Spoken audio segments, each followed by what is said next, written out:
आज मैं चर्चा करने जा रहा हूं आपसे। जन्म कुंडली में 5 ऐसे दोष होते हैं जिसमें से एक भी दोष अगर आपकी जन्म कुंडली में आ गया हो तो आप समझ करके चलें कि आप अपने जीवन में किसी भी ऊंचाई को प्राप्त कर लें।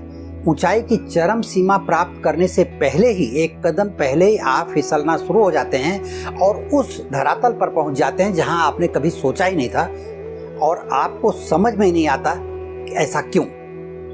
नमस्कार, मैं ज्योतिषी आर्य सोनी। आज मैं आपको जन्म कुंडली के 5 दोषों के बारे में जो मैंने चर्चा की है वो समझाने जा रहा हूं और इसे समझ कर देखिए, इसमें घबराने की कोई जरूरत नहीं है। दोष है तो उसका निवारण है। मैं बार बार कहता हूं कि सब कुछ लुट जाने के बाद भी भविष्य बचा रहता है और उसे संवारने की कोशिश आपको हमेशा करनी चाहिए और उसी कोशिश में योगदान देने के लिए मैं आपका साथ दे रहा हूं। आप सलाह लेकर के, मार्गदर्शन लेकर के, ज्योतिष के विषय में जान करके, अपनी जन्म कुंडली का अध्ययन करवा करके आप अपने जीवन के बिगड़े हुए काम को आसानी से बना सकते हैं और उसमें अगर आपने ऊंचाइयां छू ली हैं तो उसमें कभी भी गिरने की स्थिति न पैदा हो। ऐसी स्थिति में भी आप आ सकते हैं ताकि उसे आप एक ब्रेक लगा सकें, रोक लगा सकें और आप कितना भी कोशिश कोई कर ले आपको गिराने की, आप नीचे नहीं गिर पाएंगे। जैसा कि मैंने बताया कि कुछ ऐसे दोष होते हैं जन्म कुंडली में जिससे आदमी विध्वंस के रास्ते पर चल पड़ता है नहीं चाहते हुए भी। पहले दोष की वर्णन करता हूं कि गुरु का चांडाल योग में होना।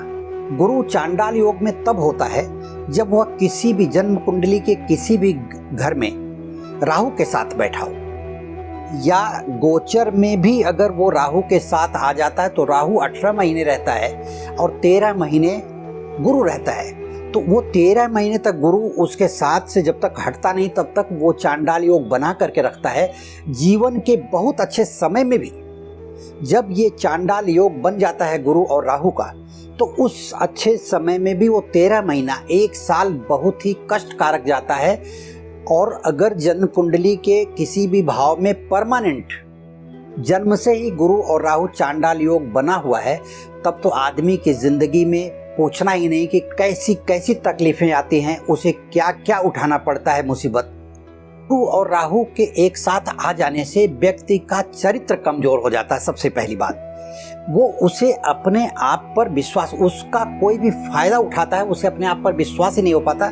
उसे लगता है कि जो दूसरा आदमी कह रहा है वही बात सही है। आदमी फिजूल खर्ची का शिकार हो जाता है, अनायास खर्च करता रहता है। वो धन की परवाह नहीं करता और उसे लगता है कि धन तो आ जाएगा, लेकिन वो जब खर्च होने लगता है तो धन नहीं आ पाता और ऐसे में पारिवारिक समस्याएं बढ़ने लगती हैं परिवार में।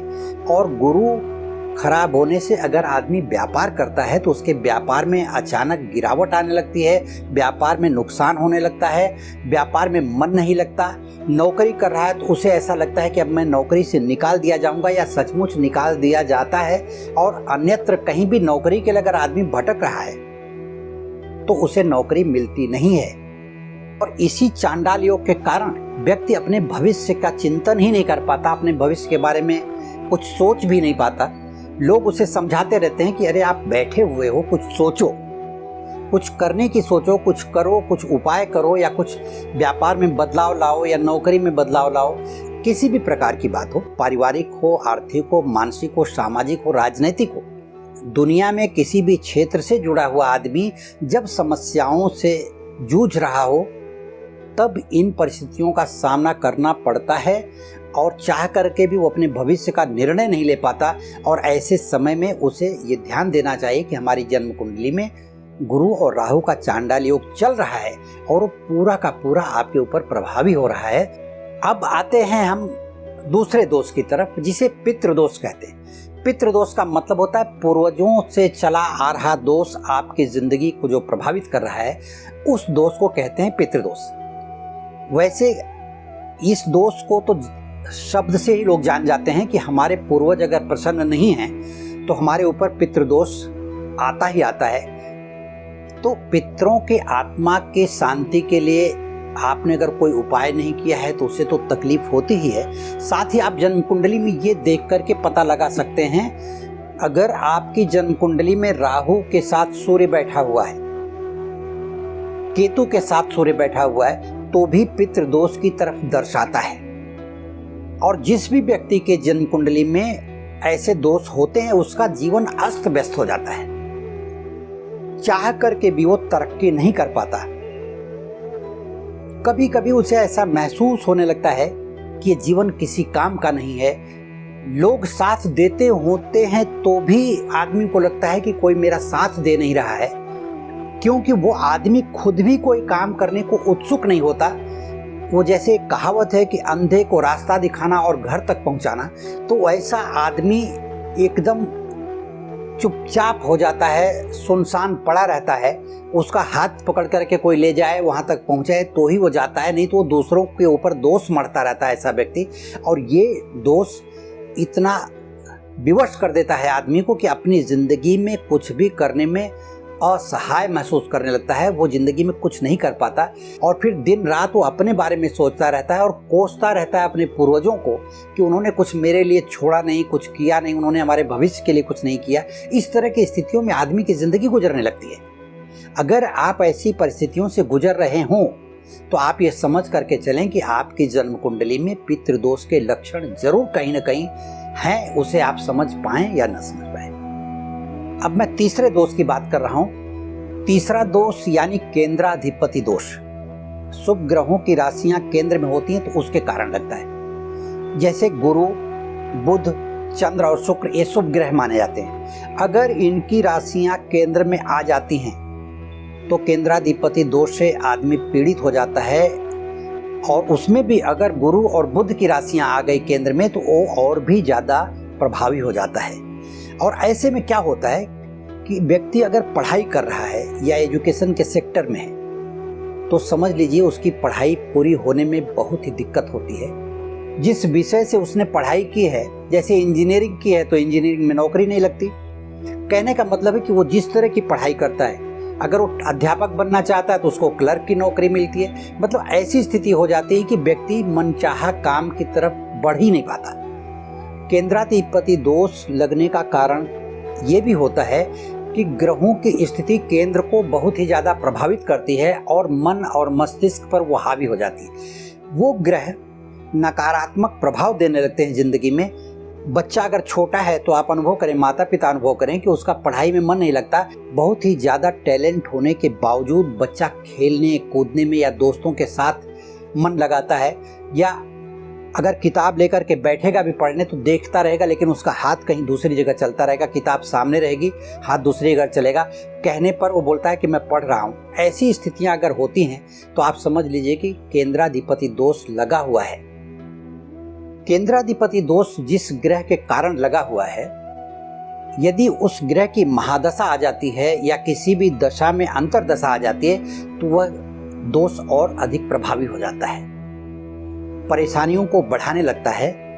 व्यक्ति अचानक बीमार पड़ने लगता है, दुर्घटनाओं की भी आशंका बढ़ जाती है। ऐसे समय में भी दुर्घटनाएं होती हैं। आपको मैं बताऊं कि मैं उपाय दे सकता हूं, अभी भी एक लाइन में मैं आपको उपाय समझा सकता हूं, लेकिन इन उपायों से सभी लोगों के जन्म कुंडली के दोष दूर नहीं किए जा सकते। केंद्राधिपति दोष किस ग्रह के कारण हुआ है, जन्म कुंडली के किस खाने में वह दोष है, किसकी दशा चल रही है, कौन से ग्रहों की दृष्टि है, कौन से ग्रह की दृष्टि नहीं है, केंद्राधिपति दोष जिस ग्रह का लगा हुआ है उस ग्रह के साथ और कौन से ग्रह बैठे हुए हैं, इन तमाम बातों को देख करके ही निर्णय लिया जा सकता है और उसका उपाय किया जा सकता है।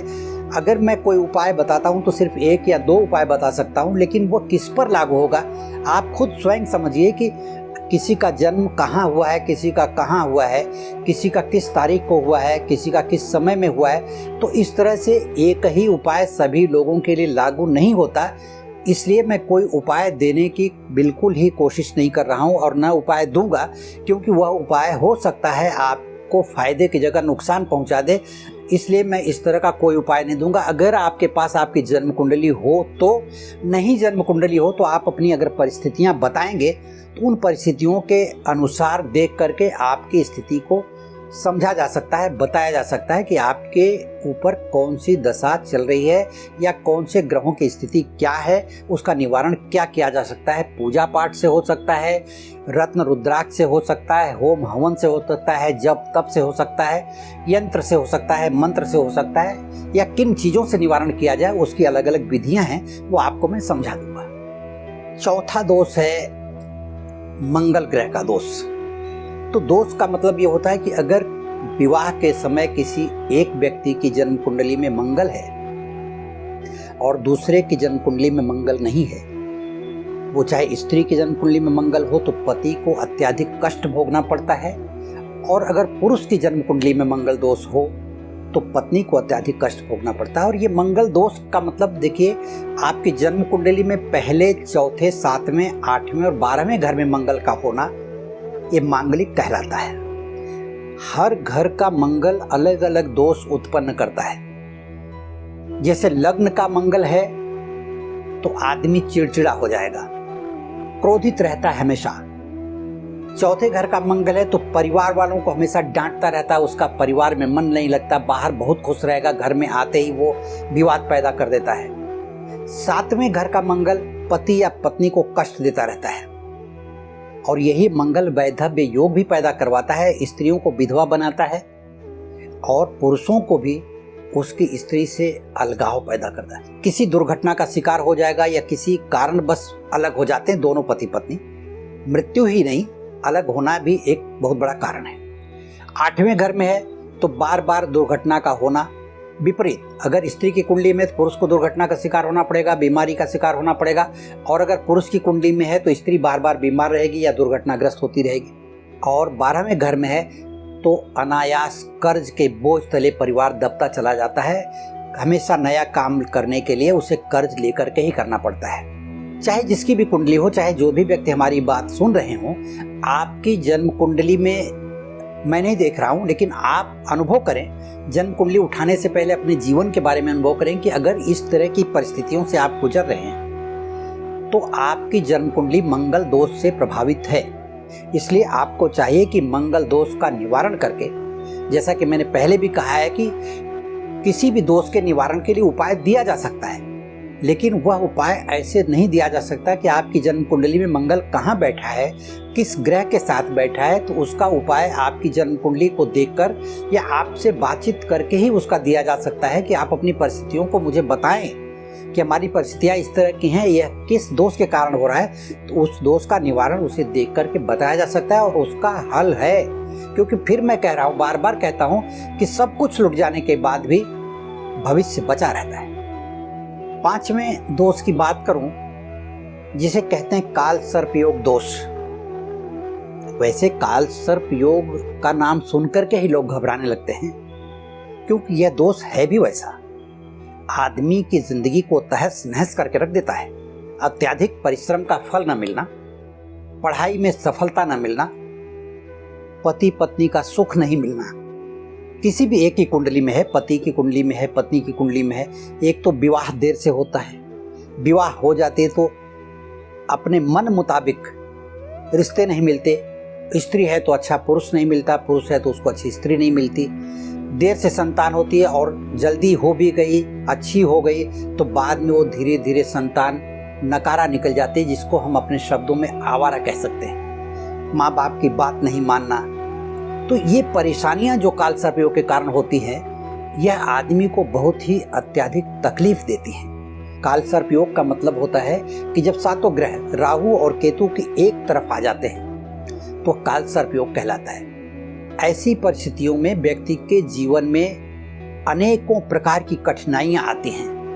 मैं आपको समझाऊं, इसका छोटा सा उदाहरण देता हूं कि एक व्यक्ति को काल सर्प योग था, जो मेरे पास आते थे, बहुत ही खुशहाल थे। 3 साल ही उनका व्यापार चला था।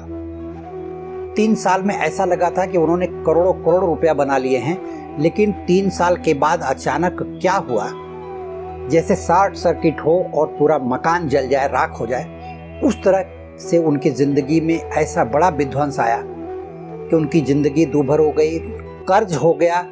यहाँ तक कि उनके मन में बार बार विचार आने लगा कि मैं ख्याल आता था कि सुसाइड कर, ऐसी परिस्थितियां आती हैं। हालांकि उन्होंने हिम्मत से काम लिया, उन्होंने उसका उपाय किया, रास्ता निकला। लेकिन मैं आपको छोटी छोटी बातें समझा इसलिए रहा हूँ कि ऐसी परिस्थितियां आती हैं। आदमी अपने जीवन से भी डरने लगता है कि मेरा जीवन चलेगा कि नहीं, परिवार साथ देगा कि नहीं, कि दोस्त साथी साथ देंगे कि नहीं, हमारा पैसा जो डूबा हुआ है मिल जाएगा कि नहीं। पैसा भी डूब जाता है, जहाँ भी इन्वेस्ट करें वहाँ से गलत रिपोर्ट आती है। जगह जमीन खरीद लेते हैं तो उसमें विवाद पैदा हो जाता है। व्यापार करते हैं तो उसमें हमेशा नुकसान की आशंका बनी रहती है। आशंका ही नहीं बनी रहती, नुकसान होता भी है। कहीं से लोन लेकर के फिर पैसा लगाएं तो फिर डर बना रहता है। नौकरी में भी अपने अधिकारी, अगर हमारे से बड़े अधिकारी हमारे ऊपर हैं तो वो हमको परेशान करते हैं, वो परेशान नहीं करते हैं तो नीचे वाले अपने कलीग परेशान करते हैं। ऐसी परिस्थितियां काल सर्प योग के कारण बनती हैं और काल सर्प योग का निवारण भी किया जा सकता है, लेकिन आपकी जन्म कुंडली को देख करके, क्योंकि काल सर्प योग 144 प्रकार का होता है।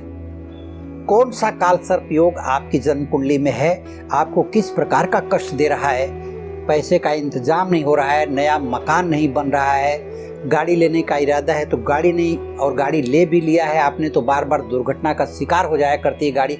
ऐसी परिस्थितियों में काल सर्प योग के लक्षण भरपूर झलकते हैं। देखिए, ज्योतिष में जितने भी दोष बताए गए हैं, शास्त्रों में उतने ही प्रकार के निवारण का रास्ता भी बताया गया है और उसका निवारण किया जा सकता है। आप बिल्कुल घबराएं नहीं, उसका निवारण हमारे पास है। आप इन बातों को अगर सुन रहे हैं, आप किसी भी परिस्थिति से गुजर रहे हैं, तो आप मेरे दिए हुए नंबर पर संपर्क कर सकते हैं और आप मुझसे बात कर सकते हैं, अपने बारे में हल ढूंढ सकते हैं। परिस्थितियां बिल्कुल आपके अनुकूल होती चली जाएंगी, आप इस बात की चिंता बिल्कुल ना करें। मैंने आपको अनेकों प्रकार के दोषों के बारे में बताया। ये तो 5 दोषों के बारे में मैंने बताया। वैसे जन्म कुंडली में अनेकों प्रकार के दोष होते हैं। कितने दोष होते हैं, कितने प्रकार के दोष आपकी कुंडली में हैं, आपकी परिस्थितियां क्यों खराब हो रही हैं, इन सभी बातों के लिए देखिए, जैसे क्या है, एक शरीर है ना, शरीर में अलग अलग बीमारियां हैं तो उसकी अलग अलग दवाएं हैं। एक ही दवा हर जगह काम नहीं करती, इसलिए एक ही उपाय सभी को नहीं दिया जा सकता। किस तरह की परिस्थिति है, किस ग्रह के कारण है, कहाँ से वो परिस्थिति खराब हुई, किसके कारण खराब हुई, कब से खराब हुई है, उस समय का कैलकुलेशन करते हुए फिर हम आगे बढ़ेंगे। इन सभी बातों की जानकारी के लिए और अपनी परिस्थितियों में आने वाले समस्याओं के निवारण के लिए आप टीवी स्क्रीन पर दिए हुए नंबर पर आप संपर्क करके उसका निवारण ढूंढ सकते हैं, अपनी जन्म कुंडली दिखा सकते हैं, मार्गदर्शन ले सकते हैं और उसका पूरा का पूरा उपाय दिया जा सकता है और आपकी परिस्थितियां आपके अनुकूल होने लगेंगी, जिससे आपका जीवन सुखमय हो जाएगा। धन्यवाद।